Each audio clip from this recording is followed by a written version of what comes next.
On this week's show, we've got a talented young writer. You may not know her face, but you will definitely know her words. IMTV welcomes Tiffany Starr.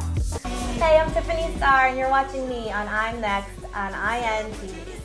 Hey guys, welcome back to the show. I'm your host, Sharifa, and I'm sitting here with Tiffany Starr, the founder of Starr Studded Sounds. She is the writer behind Day 26 hit songs like Come With Me and If It Wasn't For You. Welcome to the show. Thanks, Sharifa. No problem. So right off the bat, we want to know, how did you get your start in songwriting? Okay, I can't say it was really planned. It was more like, I'm a girl from a small town, and I came to New York to go to NYU and study, and basically I had no friends, and so I was applying for internships all over the place, and so one in particular called me back, and I had 3 interviews, and they wouldn't tell me who it was, except they said this person was Grammy nominated. And then 3rd interview, and Devo Springsteen, and now Grammy Award-winning producer, was like, "It's Kanye West." And I was like, "Who's that?" But I didn't say I didn't know who that was, but I went home and researched it. And at the time, he was a pretty established producer. So he was working on The College Dropout, and you know, I just really fell in love with the industry of music. I mean, I always loved writing, but I was able to really learn about publishing and then really be able to put that together with my songwriting skills. Nice. So you're originally from Massachusetts. Yeah. And so you made that big move here in New York. A lot of people do that often, because you know, it's New York and LA, that's the place where dreams are made. But it definitely looks easier on TV and in the movies. It's not easy just to pick up and go. How were you able to do that? Did you have help? Let's keep it real with people. Yeah, I mean, I have educational goals for myself actually, and I mean, from the second I graduated high school, or even before that, when I graduated middle school, 8th grade, I was like, I want to go to NYU, and that was the goal of my 4 years in high school. I want to go to NYU. But then when it actually happened, I was like, wait, I'm moving to a city. I mean, I'm from the middle of nowhere, Massachusetts, and I had the smallest graduating class in middle school, so it was tough.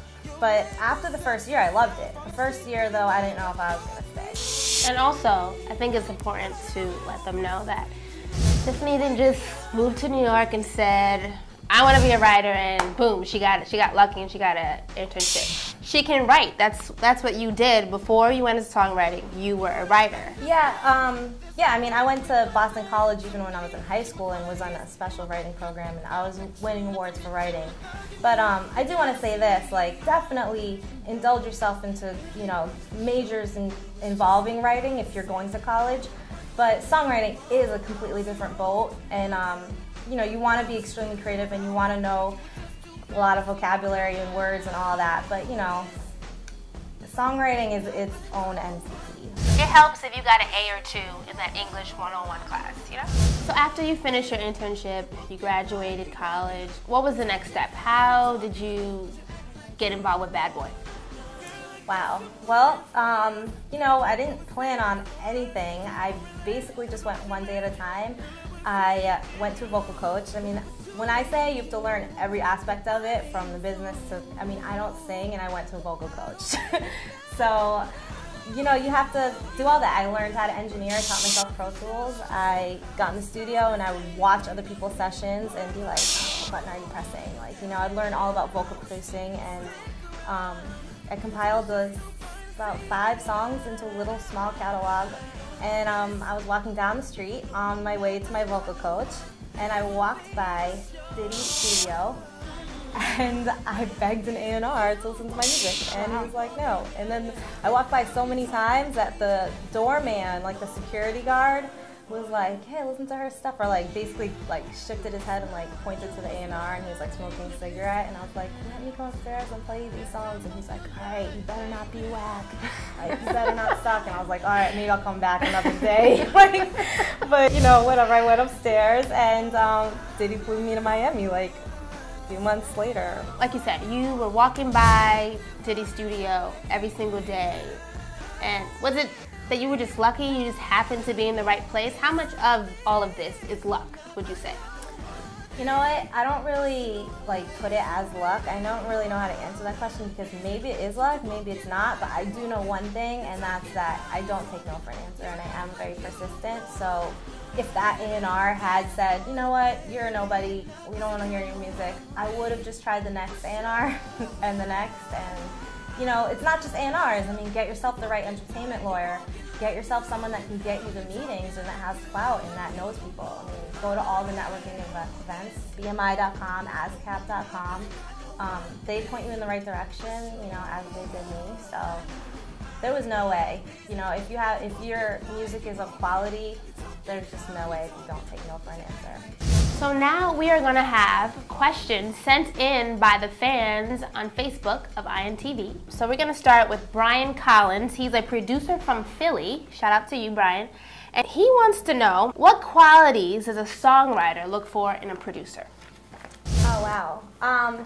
Definitely being innovative, going outside the box with sounds, because a lot of songwriters that already have placements get a lot of tracks.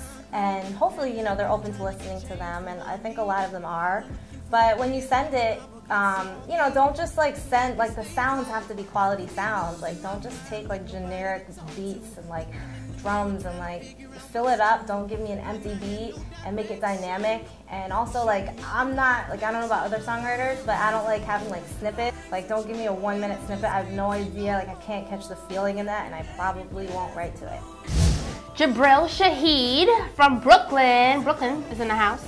He wants to know, as a songwriter, is a TX copyright form from copyright.gov the best way? What steps can a songwriter take to ensure that their paperwork is straight in the event their music is unlawfully reproduced and they want to take legal action? I'm really glad that you asked that, because sometimes I have to deal with that like when I'm already working with someone, and I really hate that. Like I'd like people to just educate themselves on copyright. But here we go.